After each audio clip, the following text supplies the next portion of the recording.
তাই মাটি দিতে গেছো, কবরে দাফন করতে গেছো, সেখানে গিয়ে যেন দাঁত বার করো না।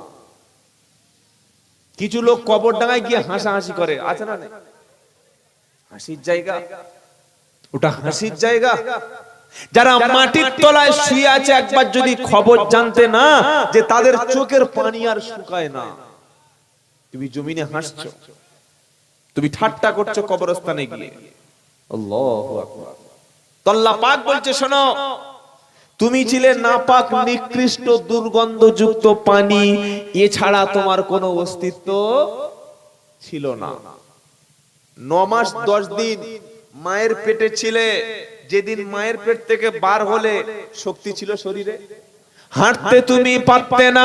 হাঁসের বাচ্চা জন্মগ্রহণ করলে, ডিম থেকে যখন হাঁসের বাচ্চা বার হলো, ডিম থেকে হাঁসের বাচ্চা বার হয়ে 1 ঘন্টা 8 ঘন্টা পরে মা গিয়ে ঝাঁপ দিয়ে পানিতে পড়লো, বাচ্চা পানিতে পড়লো, আস্তে আস্তে সাঁতার শিখলো।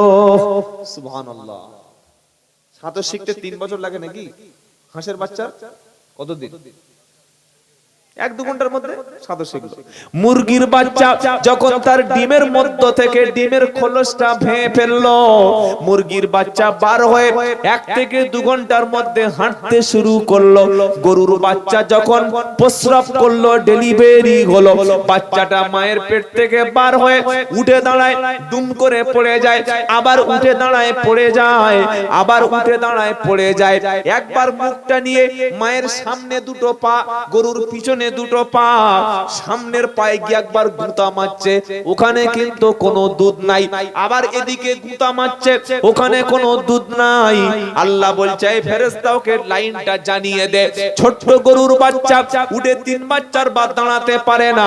3 থেকে 4 ঘন্টা পরে আল্লাহ যখন শরীরে ক্ষমতা দিল, 5 থেকে 6 ঘন্টা পরে গরুর বাচ্চার মুখটা নিয়ে গরুর যে বাঁট আছে সেখানে বারবার গুঁতা মারে। 1 ঘন্টার মধ্যে নরম গরম হালকা দুধ আল্লাহ গরুর বাচ্চাকে সাথে সাথে পান করিয়ে দেয়। সুবহানাল্লাহ বলার দরকার নাই। সেই শুক্রবার কাল জুমার নামাজ পড়ে একবার সুবহানাল্লাহ বলুন। 3 থেকে 4 ঘন্টা গরুর বাচ্চা দাঁড়িয়ে যাচ্ছে, কি বলছেন বলেন? আর মানুষের বাচ্চা হয়েই সঙ্গে সঙ্গে বিরিয়ানি খায়, তাই তো নাকি? হ্যাঁ, বাচ্চা হয়ে বলছে মা চা খাবো, বলে বলে না। মা মুড়ি দাও, চাউমিন খাবো, মোমো খাবো। মোমো বোঝেন না? মোমো, এই বাবা বাঁকুড়ার লোক, মোমো বোঝেন না? মোমো, হ্যাঁ এখন খাবার বার মোমো। কি না খাচ্ছে মুসলমান মোমো, যেন জান্নাতে যেন মান্না সালোয়া খাচ্ছে। কি বুঝলেন? মানুষের বাচ্চা খেতে সময় লাগবে অনেক দিন। আল্লাহ বলছে মানুষের বাচ্চা, হাঁসের বাচ্চা সাঁতার কাটবে, গরুর বাচ্চা 2.5 ঘন্টা 3 ঘন্টা পরে দাঁড়াবে। আমি তোমাকে বানিয়েছি খুলিকাল ইনসানু দাঈফা, তোমাকে বানিয়েছি আমি বড় দুর্বল করে। তোমার মুখে কোনো ভাষা থাকবে না, না বলতে পারবে হিন্দি, না বলতে পারবে বাংলা, না পারবে আরবি, আব্বা বলতে পারবে না, মা বলতে পারবে না, তোমার মুখে শুধু টে আর টে। কি এছাড়া কোনো ভাষা ছিল? ওয়াল্লাহু আখরাজাকুম মিন বুতুনি উম্মাহাতিকুম লা তা'লামুনা শাইআ। 14 পারা 14 পৃষ্ঠা 12 নম্বর লাইনে 78 নম্বর আয়াত সূরার নাম নাহাল। আল্লাহ পাক শোনাচ্ছে, বান্দা তোমাদেরকে মায়ের পেটের মধ্য থেকে যখন আমি আল্লাহ বার করে এনেছি, তখন তোমরা কিছুই জানতে না, শুধু ছিল মুখে তোমার ও কান্না। এই কান্নাটা ছিল তোমার ভাষা। ক্ষুধা লাগলে কেঁদেছো, ঘুম লাগলে কেঁদেছো, পেশাব লাগলে কেঁদেছো, পায়খানা লাগলে কেঁদেছো, পেট যন্ত্রণা করলে কেঁদেছো, মাথার যন্ত্রণায় কেঁদেছো। তোমার কান্নাটা ছিল ভাষা। এই ভাষা তোমার মা বুঝতে পেরে তোমার আহ্বানে মা সাড়া দিয়েছে। তুমি দুর্বল ছিলে, দুর্বল। মৃত্যুর আগে মানুষ দুর্বল হয় না, সুস্থ হয়। কি বলছেন বলে? বৃদ্ধ যখন হয়ে গেছে, চোখে দেখতে পাচ্ছে না, লাঠি নিয়ে হাঁটতে হয়, দাঁড়াতে গেলে পড়ে যায়, যায় না? খেতে গিয়ে মুখে দাঁত নাই, চোখে দেখতে পায় না, কানে শুনতে পায় না। আল্লাহ বলছে দুর্বল হয়েছিলে, আবার বৃদ্ধ বয়সে তোমাকে দুর্বল করে ফিরিয়ে নেব। তাই জওয়ান বয়সটা তুমি ইবাদতে কাটাবে। জোরে বলো সুবহানাল্লাহ। আল্লাহর নবী বললেন কিয়ামতের দিন আল্লাহ তাআলা 7 শ্রেণীর মানুষকে আরশের তলায় ছায়া দেবে। তার মধ্যে এক শ্রেণী হলো ওয়াশাবুন্নাসা ফি ইবাদাতি রাব্বি, ওই যুবক যুবতী, ওই জওয়ান যারা জওয়ানি বয়সটা কখনো গার্লফ্রেন্ড নিয়ে ঘুরতে বার হয় না, জওয়ানি বয়সটা কখনো রাত্রে বেলা ফোনের মাধ্যমে কাটায় না, জওয়ানি বয়সটা কখনো মদের আড্ডায় যায় না, জওয়ানি বয়সটা কখনো জুয়ার আড্ডায় কাটায় না। জওয়ানি বয়সে রাত যখন গভীর হবে আল্লাহর কাছে নামাজে দাঁড়িয়ে যায়, সারা দিন হালাল উপার্জন করে, 5 ওয়াক্ত নামাজ পড়ে, জীবনে মিথ্যা বলে না, জীবনে কখনো আল্লাহর ইবাদত থেকে গাফেল থাকে না। জওয়ানি বয়সে ইবাদত করেছে যারা আরশের তলায় ছায়া পাবে তারা। সুবহানাল্লাহ।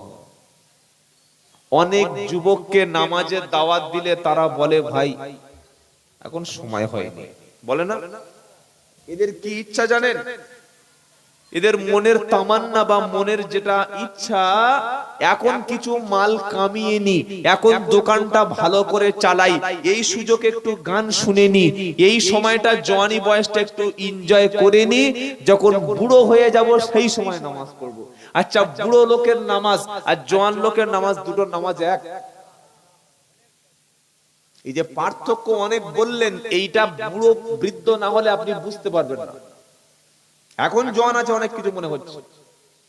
শয়তান এটা ধোঁকা দিচ্ছে। শয়তানের সবচাইতে ধোঁকা হলো যে নামাজ না পড়লে কি হবে, ঈমান ঠিক আছে।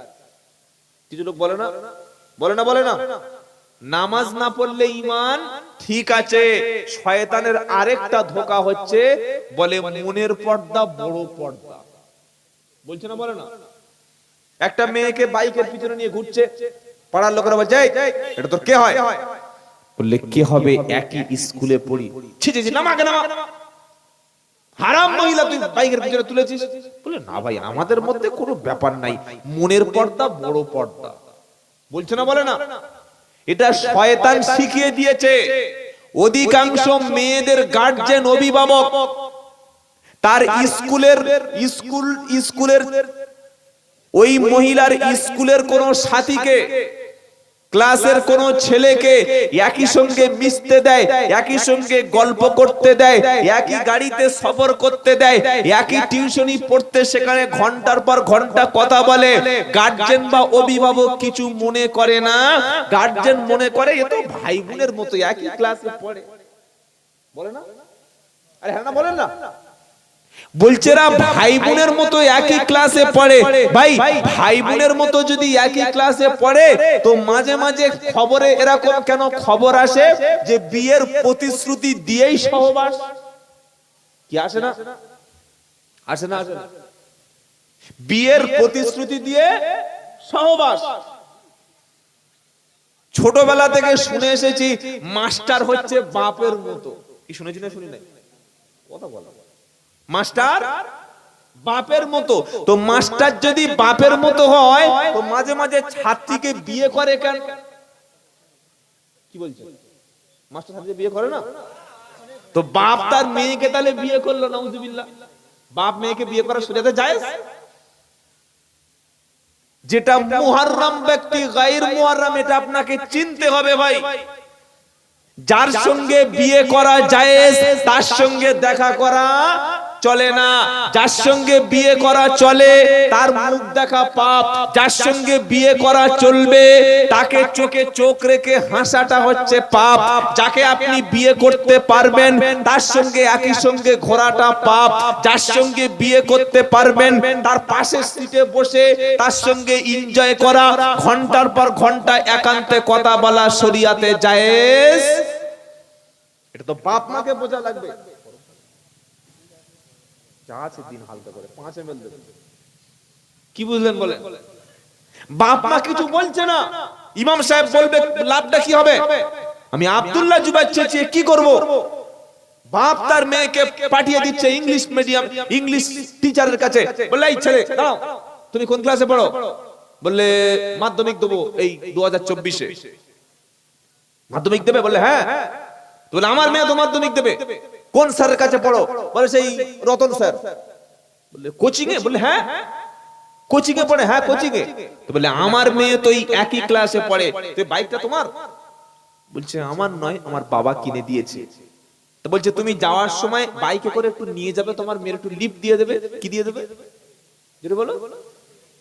ও দেখছে শালা শিয়ালের সামনে যদি মুরগি দেয়, আলহামদুলিল্লাহ বলবে না? বলবে না? কি বলছে? শিয়ালের সামনে যদি মুরগি পড়ে, ও কি আর মুখে মাছ ব্যবহার করবে? আলহামদুলিল্লাহ, আলহামদুলিল্লাহ।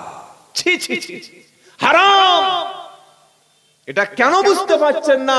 আজকে তোমার মেয়েরকে বাইকে লিফট দিতে দিতে কখন অন্য লিফট দিয়ে দেবে। হাসলে হবে? সত্যটা বোঝা লাগবে ভাই। মেয়েদেরকে কখনো পার্সোনাল কোন প্রাইভেট টিউটরের কাছে পড়তে দেবেন না, হারাম। এমনকি কাবা শরীফের ইমাম যদি আপনার বাড়িতে পড়াতে আসে, আপনার অ্যাডাল্ট যুবতী মেয়েটাকে কাবা শরীফের ইমামের সামনে একাও বসা শরিয়াতে আসতে বললেন কেন? হারাম। তবে বোনাই যদি আসে, শালির জন্য বোনাইটা ফ্রি আছে, তাই তো? আস্তাগফিরুল্লাহ। কোরআন বলছে ওয়ালা তাকরাবুজ জিনা ইন্নাহু কানা ফাহিশাতান ওয়া সাআ সাবিলা। 15 পারা 4th পৃষ্ঠা প্রথম নম্বর লাইনের 31 নম্বর আয়াত সূরা বানী ইসরাইল। আল্লাহ পাক কোরআনে বলল না যে জিনা করো না, বলল ওয়ালা তাকরাবুজ জিনা, জিনার নিকটবর্তী হয়ো না। মানুষ কোন ছেলে এবং কোন মেয়েকে দেখে পছন্দ করে সঙ্গে সঙ্গে ঘপ করে জিনা করে নাকি? ধরেই জিনা করে।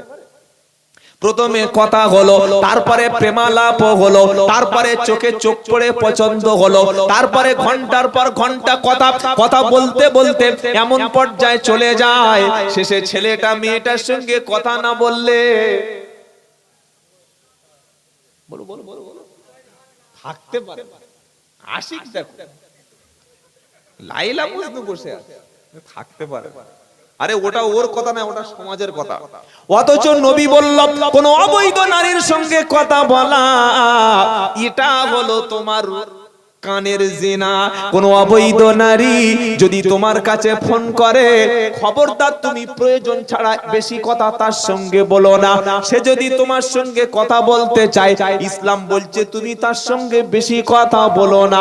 কোন অবৈধ নারী তার দিকে হাত বাড়ানো, তার হাতে হাত দিয়ে ঘোরা, এটা হচ্ছে হাতে জিনা। কোন অবৈধ নারী রাত্রে বেলা দরজা বন্ধ করে দিয়ে সোশ্যাল মিডিয়াতে মেয়েদের উলঙ্গ ছবিগুলো তুমি দেখছো, মেয়েদের নেকেট ছবি দেখে তোমার জানটা ঠান্ডা হচ্ছে, তুমি কখনো বিয়ে করে আরাম পাবে না। তুমি বিয়ে করবে, বিবি তোমার কাছে শান্তি দেবে না, কারণ চোখের জেনায় একবার যে শুরু করে দেয়, তার কাছে বিবি আর কখনো ভালো লাগে না। সুবহানাল্লাহ। বউ ভালো লাগে না? সুবহানাল্লাহ। কি বক্তব্য শুনছে একবার। আগে মানুষ কখনো স্ত্রী ছাড়া দূরে থাকতো না, কারণ বৃদ্ধদের মধ্যে স্ত্রীর প্রতি ভালোবাসা ছিল না। নাই, আমি প্রথমে শুনিয়েছি সুন্নাত আছে যেখানে শান্তি আছে, জোরে বলো, সেখানে যুবকেরা তওবা করো। আমি আজ থেকে কখনো কোনো উলঙ্গ নারীর ছবি সোশ্যাল মিডিয়ায় দেখব না। জোরে বলো ইনশাআল্লাহ। বলো জোরে বলো ইনশাআল্লাহ। আল্লাহ তাআলা তোমার জন্য একটা নারী দুনিয়াতে রেখেছে, ওয়া খালাকনাকুম আযওয়াজা। আল্লাহ পাক শোনাচ্ছে, আমি মানুষ পুরুষ এবং নারীকে জোড়ায় জোড়ায় সৃষ্টি করেছি। আজকে তুমি যদি চোখের দ্বারা পর নারীর প্রতি বারবার দৃষ্টি নিক্ষেপ করো, ওই চোখে আর তোমার স্ত্রীর প্রতি কোনো ভালোবাসা থাকবে না। আর সংসারে যখন ভালোবাসা থাকবে না, নামাজে দাঁড়িয়ে কোনো মজা তুমি পাবে না। নামাজে দাঁড়িয়ে চলে গেছে সেই জরিনার মার কাছে, কি বলে মুস্কানের কাছে, কেন? চোখের জেনা করেছে। সেজন্য কোরআনে ডাইরেক্টলি চোখ সম্পর্কে আল্লাহ বারবার বলেছে, কুল্লিল মুমিনিনা ইয়াগুদ্দু মিন আবসারিহিম ওয়া ইয়াহফাজু ফুরুজাহুম। 18 পারা 12 পৃষ্ঠা 5 নম্বর লাইনে 30 নম্বর আয়াত, সূরার নাম নূর। সুবহানাল্লাহ। কোন সূরা ভাই? সূরা নূর। আল্লাহ পাক বলছে, বিশ্বের মুমিন ব্যক্তি হে নবী পুরুষদেরকে বলুন তারা যেন তাদের দৃষ্টিটাকে নিম্নগামী করে রাখে। সুবহানাল্লাহ। চোখ যত হেফাজত করবেন তত নিজের ঈমান হেফাজত হবে। সুবহানাল্লাহ বলতে ইচ্ছা করে না? যত চোখের হেফাজত করবেন তত ঈমান হেফাজত হবে। আর চোখ যদি একবার হারাম জিনিস দেখা শুরু করে ঈমান বাঁচানো যাবে না। আজকের আমাদের যুবকদের ধ্বংস করে দিচ্ছে অশ্লীল সিনেমা। সিনেমার পোস্টার গুলো যখন রাস্তায় পড়ে আপনি অবাক হয়ে যাবেন। এমন নোংরা ড্রেস পরে পোস্টার বড় বড় পড়ছে, একটা নারীকে উলঙ্গ করে আরেকটা নায়ক তার সঙ্গে জড়িয়ে ধরে আছে, পোস্টার মেরে চলে গেছে। ঈমান ঠিক থাকবে তো? গরিব মানুষ ভ্যান চালায়, রিকশা চালায়, কলেজের একটা ছেলে দেখছে পোস্টারে লেখা আছে সিনেমার কত প্রেম আর কিনা জ্বালা। সে ভাবছে বাইরে যদি এরকম জ্বালা হয় তাহলে ভিতরে মালটা কেমন চলছে। দেখি টিকিট কেটে সিনেমা হলে কি আছে। ওই যে একবার দেখতে শুরু করলো, সিনেমার নেশা যে শুরু হয়ে গেল, ও নেশা আর কখনো ছড়ানো যাবে না। যাবে? হ্যাঁ না বলেন না? চোখের জেনা থেকে আল্লাহ যেন যুবকদের হেফাজত করে, জোরে বলুন আমিন। চোখের জেনা থেকে হেফাজত হওয়ার বিয়ের বিকল্প পৃথিবীতে কিছুই নাই। শুনতে পেলেন? বিয়ে ছাড়া চোখের জেনা হেফাজত সম্ভব নয়। আর আল্লাহর ভয়, কার ভয়? জোরে বলেন না। ইয়ালামু খাইনাতাল আয়ুনি ওয়া মা তুকুফিস সুদূর।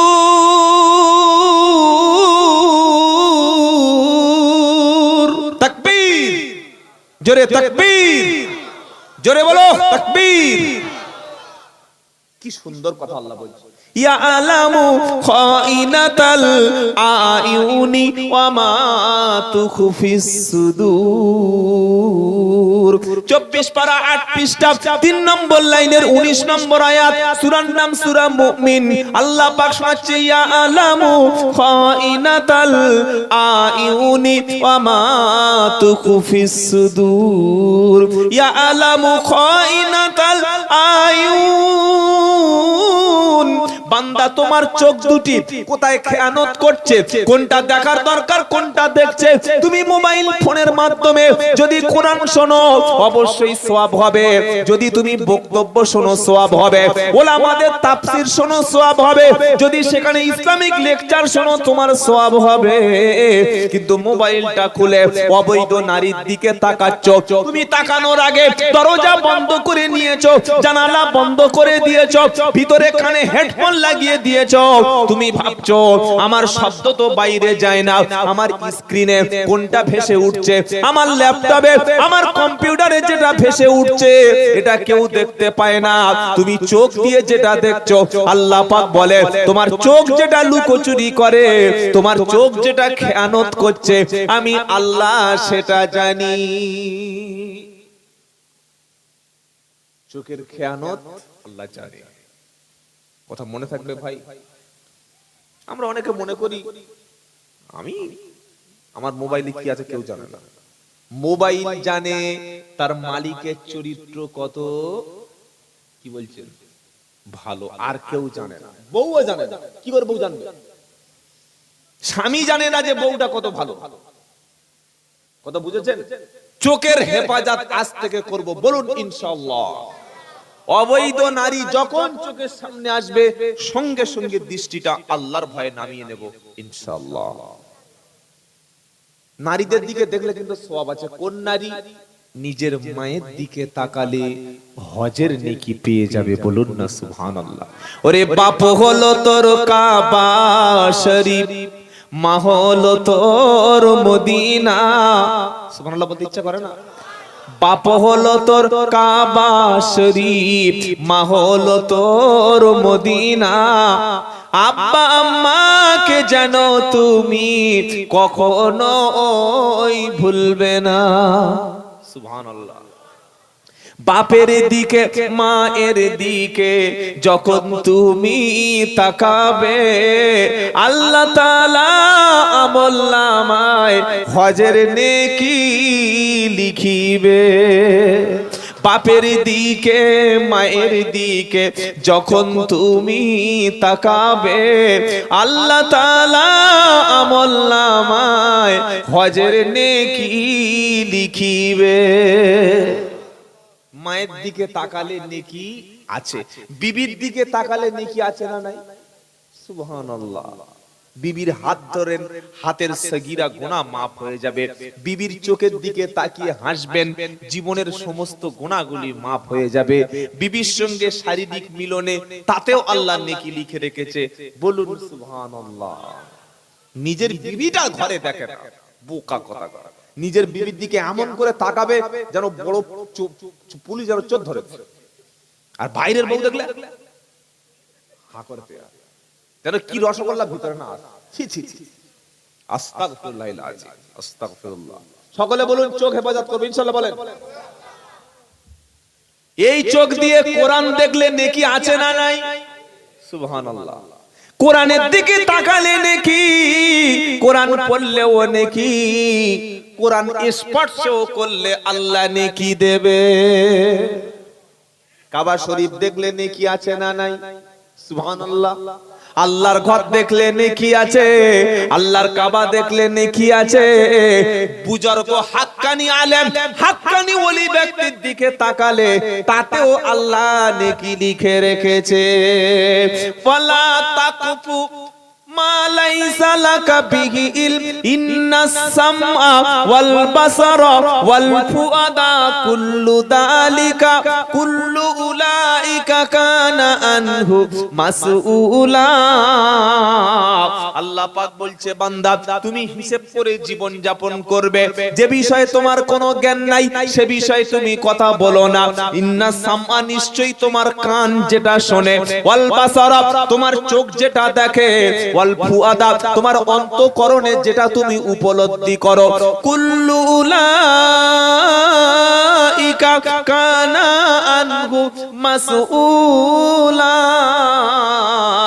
কান দিয়ে কি শুনছো, চোখ দিয়ে কি দেখছো, অন্তর দিয়ে কি ভাবছো, এই সম্পর্কে আল্লাহ তোমাকে জিজ্ঞাসা করবে।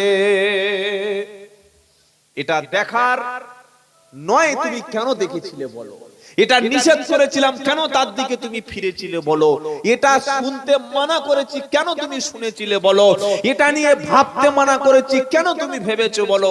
সেদিন জিজ্ঞাসা আল্লাহর সামনে আল্লাহ আপনাকে জিজ্ঞাসা করবে। আল্লাহ আমাদের মাফ করুক, বলুন আমিন। কি শোনাচ্ছিলাম ভাই?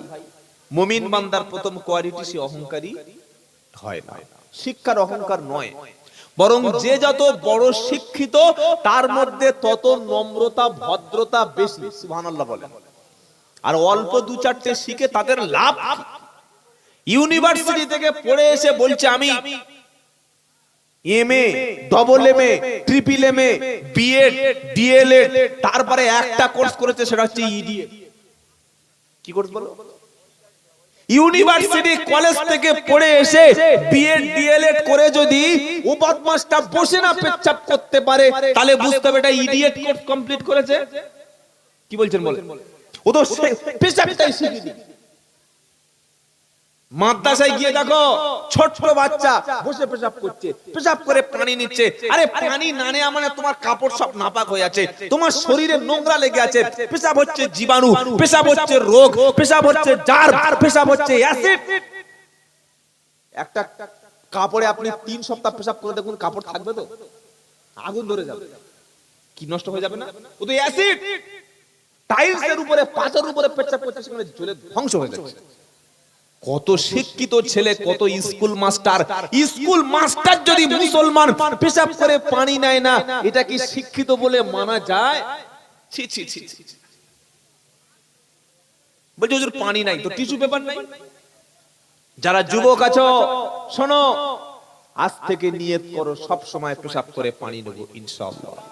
যে কোনো মুহূর্তে মালাকুল মউত তোমার সামনে দাঁড়াবে, যে কোনো মুহূর্তে, এনি টাইম। কি জন্য, কি প্রস্তুতি আছে তুমি বলো? তুমি কতটুকু প্রস্তুতি নিয়েছো বলো? তোমার যে কাপড়ে পেশাব লেগে আছে, ওই কাপড়ের কাছে যদি মালাকুল মউত এসে রূহটা নিয়ে যায়, আল্লাহর সামনে কি জবাব দেবে বলো?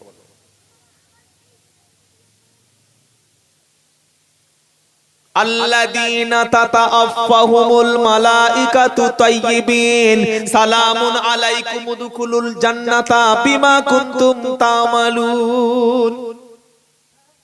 14 পারা সূরা নাহলের 33 নম্বর আয়াতে 9 নম্বর পৃষ্ঠাতে আল্লাহ পাক শোনাচ্ছে, হে বান্দা তুমি শুনে রাখো, যদি তুমি পবিত্র অবস্থায়, ঈমানি অবস্থায়, পবিত্র অবস্থায় তোমার মৃত্যুটা এসে যায়, মালাকুল মউত যখন তোমার পবিত্র অবস্থায়, ঈমান আছে, চরিত্র ভালো আছে, তোমার পোশাক পবিত্র আছে, দেহটা পবিত্র আছে, তুমি যদি ঈমানদার অবস্থায় মৃত্যুবরণ করো, আল্লাহর পক্ষ থেকে মালাকুল মউত এসে তোমার উপরে তখন শান্তি বর্ষণ করবে, তোমাকে বলবে চলো জান্নাতের দিকে চলো, তুমি যে আমলগুলি করেছিলে তার বদলা তোমাকে দেওয়া হবে।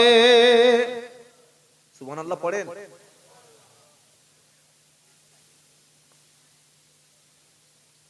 রাতে তুমি ঘুমাতে গেছো, তুমি পেশাব করে পানি নেবে না কেন? নাপাক অবস্থায় তুমি বিছানায় শুয়ে পড়েছো, তোমার মনের ধারণা যে আমার দাদু মরেছে 80 বছরে, আমার দাদি মারা গেছে 90 বছরে, আমার বাপ মারা গেছে 72 বছর বয়সে, আমার সবে 32 বছর বয়স, আরো 36 বাঁচবো, তাই তো? হতে কি পারে না যে রাত 3টের সময় তোমার বুক যন্ত্রণা শুরু হবে, রাত 3:30টার সময় তোমার দেহটা নিথর হবে? পারে না? আল্লাযী খালাকাল মাউতা ওয়াল হায়াতা লিয়াবলুয়াকুম আইয়ুকুম আহসানু আমালা ওয়া হুয়াল আজিজুল গফুর। 29 পারা প্রথম পৃষ্ঠা দ্বিতীয় লাইনের 2 নম্বর আয়াত, সূরার নাম সূরা মুলক। আল্লাহ পাক বলছে, তোমাকে মৃত্যু আমি সৃষ্টি করেছি, মরণ এবং জীবন এ দুটো বানিয়েছি, ভালো কাজ কে কতটুকু করো আমি আল্লাহ তোমাকে পরীক্ষা করে নেব। তুমি নাপাক অবস্থায় ঘুমিয়ে পড়লে আমি তোমাকে কিছু বলবো না, আবার ওযু করে পবিত্র হয়ে ঘুমালে তোমাকে কিছু বলা হবে না, ঈশার নামাজ পড়ে ঘুমালে আমি কিছু বলবো না, ঈশার নামাজ না পড়ে ঘুমালে আমি আল্লাহ তোমাকে কিছু বলবো না। তুমি রাতে তাসবিহ নিয়ে জিকির করতে করতে, কোরআন পড়তে পড়তে, দরুদ শরীফ পড়তে পড়তে, তওবা ইস্তিগফার করতে করতে তুমি যদি ঘুমিয়ে যাও আমি কিছু বলবো না। আবার তুমি যদি রাত্রে বেলা গান শুনতে শুনতে, মদের বোতল ধরতে ধরতে, সিগারেট টানতে টানতে, মেয়েদের সঙ্গে কথা বলতে বলতে, বাজে চিন্তা ভাবনা করতে করতে তুমি যদি ঘুমিয়ে যাও আমিও কিছু বলবো না, তবে মরণের সময় আমি বুঝে নেব। খাও, কতবার মদ খাও। 1 জানুয়ারি সবচাইতে মদ বেশি খেয়েছে মুসলমানের ছেলেরা। এই 3 দিন আগে আমি নদিয়া থেকে ফিরছিলাম, রাত 3টের সময় পুলিশ আমাকে ধরে গাড়ি চেক করছে, নাকা চেকিং। বলছে স্যার, আমাকে বলছে যে ভাই কয়েকটা দুঃখের কথা পুলিশ আমাকে বলছে। পুলিশ অফিসার বলছে যে আপনি একজন মুসলমান মৌলভী সাহেব, আগে মুসলমানের ছেলেরা মদ পান এত করতো না, ইদানিং কলে এত নেশা করছে ছেলেরা। আচ্ছা, এটা যদি কোনো আলেম বা কোনো মুসলমানকে একজন অমুসলিম বলে, তার মানে কানটা কি ছুরি ব্লেড কাঁচি দিয়ে কেটে নেওয়া ভাই নয়? হ্যাঁ, আমাকে বলছে আপনাদের কমিউনিটির ছেলেরা আগে এতটা খারাপ ছিল না, এতটা মদ পান করতো না যতটা ইদানিং কলে করছে। কি বলবো সেখানে, চুপচাপ আছি শুনছি।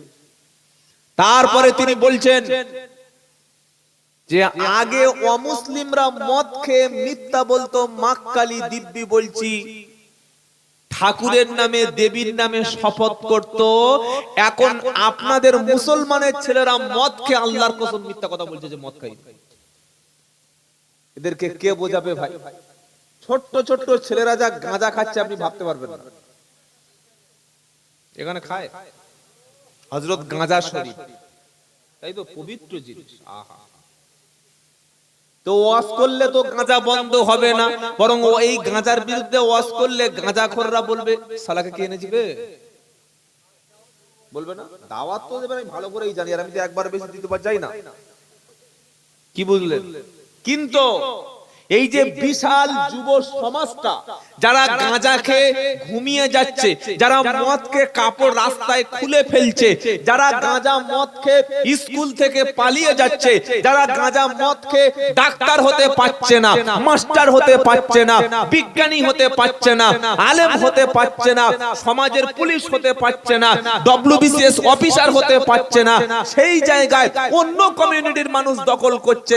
আপনার অন্ধকার ভবিষ্যৎটা কে উজ্জ্বল বানাবে? যদি আপনি এখন বাপ না দায়িত্ব নেন, ঈশান নামাজের পরে বাপ ছেলেদের খবর নিচ্ছে না, ও তাহাজ্জুদ নামাজ পড়ার জন্য হাতে তাসবিহ নিয়ে ঘুমিয়ে পড়েছে, এটা তো প্রকৃত আদর্শ বাপের আদর্শ এটা হতে পারে না। ঈশান নামাজ পড়ে ডাইনিং রুমে খাওয়ার সময় বাপ প্রত্যেকটা সন্তানকে যেন বলে একসঙ্গে খেতে বসবো। নামাজের পরে ছেলেদের ঘুম পড়িয়ে দেবেন দ্রুত, বাপ বলে দেবে যে ফজরের আজান হয়ে গেলে তোমার দরজায় আমি নক করব, তুমি তৈরি থাকবে, গোসল হোক ওযু হোক, নাপাক থেকে পাক হয়ে মসজিদে যেন জামাতে আমি তোমাকে সালাম ফিরিয়ে দেখতে পাই।